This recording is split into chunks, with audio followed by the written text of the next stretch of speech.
ভারতের পশ্চিমবঙ্গের মেদিনীপুর জেলার এক প্রাচীন গ্রাম চাঁদিপুর। চারিদিকে ধান ক্ষেত, মাঝখানে ছোট্ট নদী খোলা, আর নদীর পাড়ে দাঁড়িয়ে থাকা এক ধ্বংসপ্রায় রাজবাড়ি, দত্ত ম্যানশন। গ্রামবাসীরা বলে ওই রাজবাড়িতে রাতে আলো জ্বলে, কেউ গেলে আর ফিরে আসে না। তবুও শহর থেকে এক তরুণ প্রত্নতত্ত্ববিদ অর্জুন দত্ত আসে গ্রামে। তার উদ্দেশ্য রাজবাড়ির ইতিহাস খোঁজা, কারণ শুনেছে সেই বাড়িটি তার প্রপিতামহদের। গ্রামে নামতেই লোকজন সাবধান করল, বাবু ওই রাজবাড়িতে রাত্রে যাইবেন না, শুনি এক নারী এখনো জানালায় দাঁড়িয়ে থাকে। অর্জুন হেসে বলল, ভূত টুত কিছু নেই কাকা, ইতিহাস খুঁজতে এসেছি। সেই রাতে অন্ধকারে লণ্ঠন হাতে সে ঢুকল রাজবাড়িতে।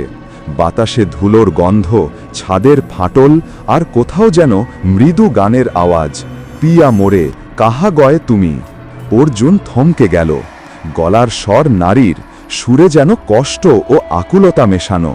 সে টর্চ জ্বালাতেই এক মুহূর্তের জন্য দেখল সাদা পোশাকে এক তরুণী জানালার ধারে দাঁড়িয়ে, চোখে গভীর দৃষ্টি।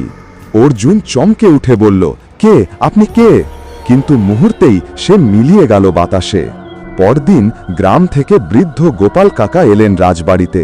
বাবু জানেন ওই মেয়েটি কে ছিল? ওর নাম চন্দ্রাবতী, এই বাড়ির শেষ রাজা নরসিংহ দত্তের মেয়ে। বিয়ের রাতে ও মারা গেছিল নদীতে ডুবে। অর্জুনের কৌতূহল বেড়ে গেল। পুরনো ডায়েরি ঘেটে জানল চন্দ্রাবতীর প্রেয়সী ছিল অভিজিৎ সেন, নিম্ন বর্ণের এক সঙ্গীত শিল্পী। সমাজের বাধায় তাদের বিয়ে হয়নি। বিয়ের রাতে অভিজিৎকে হত্যা করা হয়, আর চন্দ্রাবতী নিজে নদীতে ঝাঁপ দেয়। ডায়েরির শেষ পৃষ্ঠায় লেখা, যেদিন অভিজিৎ ফিরে আসবে আমি তার গান শুনে দরজা খুলব। অর্জুনের বুকটা কেঁপে উঠল। রাতে আবার রাজবাড়ি নিস্তব্ধ। হঠাৎ দূর থেকে শোনা গেল সেই একই সুর, পিয়া মোরে কাহা গয়ে তুমি। অর্জুন দরজার সামনে দাঁড়িয়ে বলল, চন্দ্রাবতী তুমি কি আমাকে শুনতে পাচ্ছ?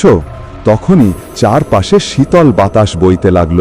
সামনে ধীরে ধীরে গড়ে উঠল এক স্বচ্ছ ছায়া। সেই নারী, সাদা শাড়ি, খোলা চুল, চোখে অবিশ্বাস্য কোমলতা। চন্দ্রাবতী ফিসফিস করে বলল, তুমি কে? অর্জুন বলল, আমি অর্জুন দত্ত, তোমার বংশধর। মেয়েটির চোখ ভিজে উঠল। তোমার কণ্ঠ অভিজিতের মতো। সেই রাত থেকে অর্জুন প্রতিদিন যায় রাজবাড়িতে। চন্দ্রাবতী তার কাছে আসে, কথা বলে, কখনো হাসে, কখনো নদীর দিকে চেয়ে থাকে।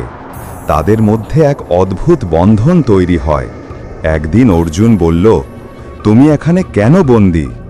চন্দ্রাবতী মৃদু হেসে বলল, প্রেমের অপেক্ষা মানুষকে মৃত্যুর পরেও থামাতে পারে না।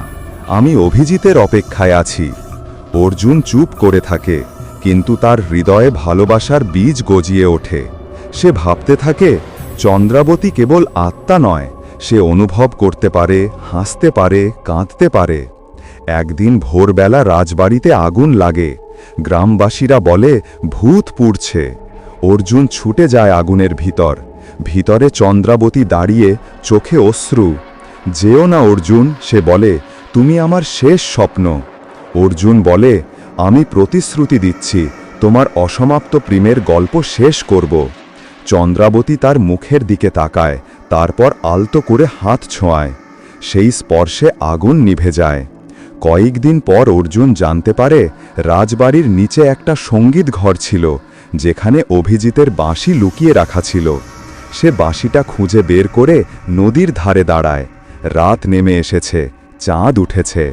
অর্জুন বাঁশিতে সেই সুর তোলে, পিয়া মোরে কাহা গায়ে তুমি। বাতাসে গন্ধ ছড়িয়ে পড়ে, নদীর জল ঝিলমিল করে ওঠে। চন্দ্রাবতী আবির্ভূত হয়, এবার আর সাদা নয়, লাল শাড়িতে। চোখে শান্তি, ঠোঁটে হাসি। অভিজিৎ তুমি ফিরে এসেছ? অর্জুন কিছু বলতে পারে না, চোখ ভিজে যায়। চন্দ্রাবতী বলে, তুমি আমার প্রতীক্ষার শেষ করেছ, আমি এখন যেতে পারি। তারপর সে ধীরে ধীরে আলোর রেশে মিলিয়ে যায়। অর্জুন একা নদীর পাড়ে বসে থাকে। বাতাসে ভেসে আসে মৃদু সুর, পিয়া মোরে কাহা গায়ে তুমি। কয়েক মাস পর অর্জুন রাজবাড়ির জায়গায় একটি সাংস্কৃতিক জাদুঘর তৈরি করে, নাম দেয় চন্দ্রাবতী স্মৃতি মন্দির। প্রতিদিন রাতে সে একই গান বাজায়, যেন আত্মা আবার ফিরে আসে। গ্রামবাসীরা বলে, রাতে নদীর পাড়ে এক ছায়া এখনও দেখা যায়, বাঁশির সুরে নাচে সে। অর্জুন জানে সেটাই চন্দ্রাবতী, তার প্রেমিকা, তার অতীত, তার আত্মার অংশ। সে ডায়েরিতে শেষ বাক্য লেখে, প্রেমের মৃত্যু হয় না, শরীর মরে, কিন্তু অপেক্ষা চিরজীবী।